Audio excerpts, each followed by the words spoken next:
When our backs are against the wall, we're forced to become more. When the clock is ticking, we are tasked with finding answers that hide among us. It's in the darkness we find light, and while lost, we find ourselves. The paradox of life is that from our pain comes our purpose, our evolution, and our greatness.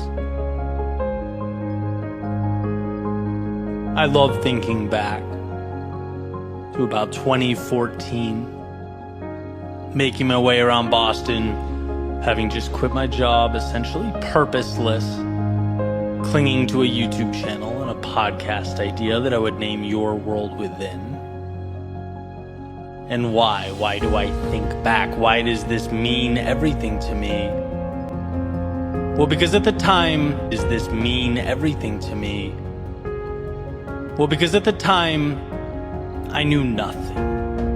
I understood nothing. Nothing about speaking or media, audio, video, nothing about running a business. But more importantly, I knew very little about life and what's truly required to progress in a world with infinite moving parts. I didn't know that my lack of understanding is what made everything feel overwhelming and complex, and that it was up to me to simplify.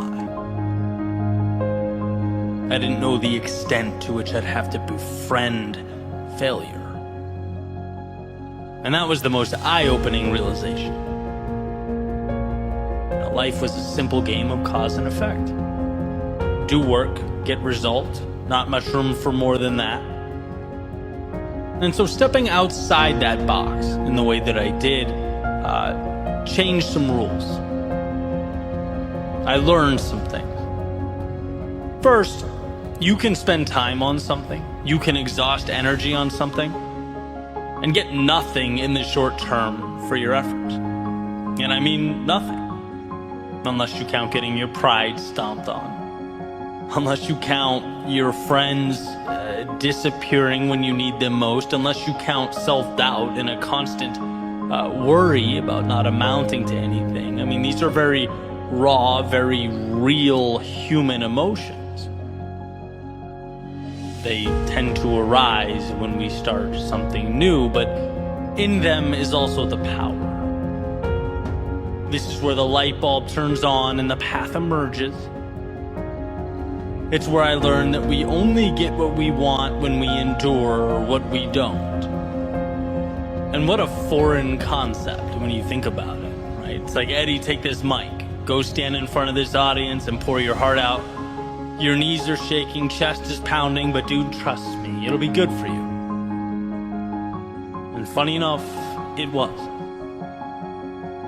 It was because the fear in my stomach became the indicator that something new, something exciting, something more was around the corner. Like Pavlov's dog hearing that bell, anytime the fear kicked in, I could feel myself getting closer to something meaningful, to a higher version of myself. The pain is an invite. The sheer terror, and let's face it, that's what it feels like sometimes, it's an upgrade. Disguised as the monster that you think you should be running from. When it is, as I recently mentioned, the adversary you should befriend. We have to change our relationship with discomfort because our initial understanding, the one that comes stock in our minds, is never sufficient to build anything of significance.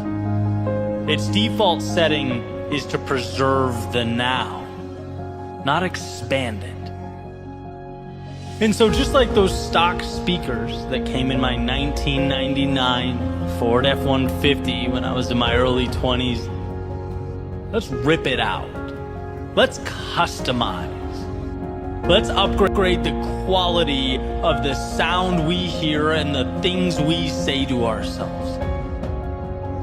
What an advantage it is to know that the hard things are what make us level up. to find that awareness.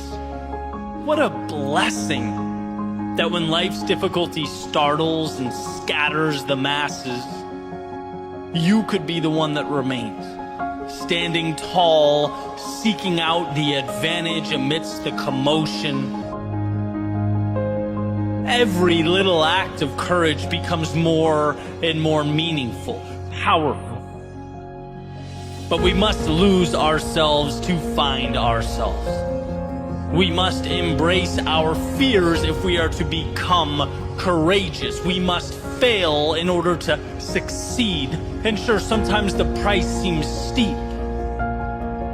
But I promise, not going costs more. Wishing costs more. If onlys cost more. So maybe for you it isn't a YouTube channel or a speaking career. Maybe it's something totally different. But it is something. And should you bring yourself to pursue that which your heart pulls you to pursue, you'll have those moments of defeat, where you're mad at yourself for leaving the comfort and safety of your previous world. You'll have times where you have no idea what to do, where you feel alone or stuck or unsure. The difference will be whether you see this as the invite you've been waiting for or the reason to turn around and settle for less. That's the question. How do you internalize all that emotion that will feel like it is consuming you? I couldn't believe how strong that temptation was to go back, nagging at me every day. Just come off the edge. Just be comfortable again.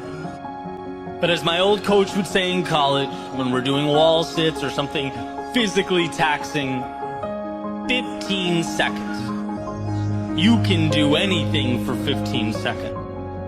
And isn't life just a culmination of 15-second windows? It's compartmentalizing the process. It's turning the difficult into the advantageous.